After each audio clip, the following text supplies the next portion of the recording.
Duotis presu. Pradžioj pakeliat rankeną ir įjungiat iš šoną žalią mygtuką. Įsijungia presas. Pirmi du mygtukai yra jūsų temperatūra, tai jūs pradžioj nusistatot norimą temperatūrą. Aukštyn, 201, 180 laipsnių. Galite laikyti, tada nereikia maigyti.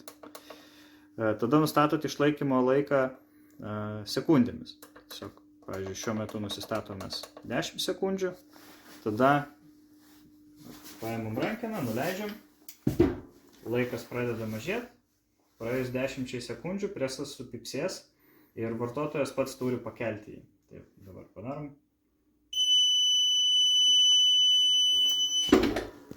Ir naują gaminį dedat, kartuojat.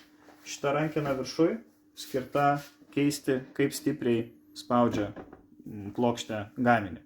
Tai sukant palei laikrodžio rodyklę bus stipresnis prispaudimas, sukant prieš laikrodžio rodyklę bus silpnesnis prispaudimas.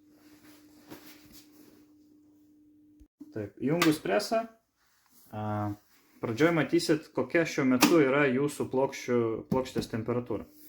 Jinai po truputį kyla, tai nusistatot norimą temperatūrą, pavyzdžiui, šiuo atveju 185, ir tada matot, kyla po truputį tą temperatūrą, čia reikės palaukti.